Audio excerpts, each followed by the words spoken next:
People think we are simply making a printer that makes Star Wars figures and dust collector. It's not like this. The power already comes into understanding how the application, the end user will get value out of this.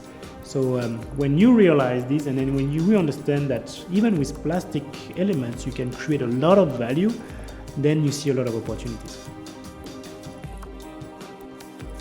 Basically, it's someone that has been in the market, in their market for a long time.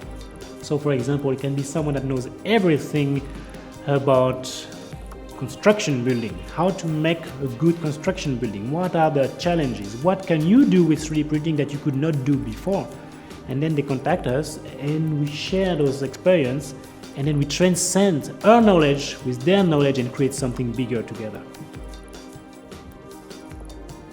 So at the current moment, what's challenging is basically we have built a unique team. We have 20 people that have a unique expertise in the world, and it's to keep that momentum.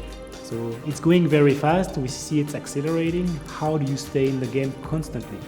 Not only you need to catch up of the new development, but you need to be better and add value. So this is our daily mission. Yeah, I think what will make a difference in the year to come is for investors, European investors, to be more willing to take chances. And I say that because in US, they have a completely different rate. They go much faster. And Europe tends to look at US and copy their behavior, but it's a disrupting technology, so it might be too late. So they really need to, it doesn't really matter what market or what niche they focus on, but they need to take chances and then go all in on those vertical segments.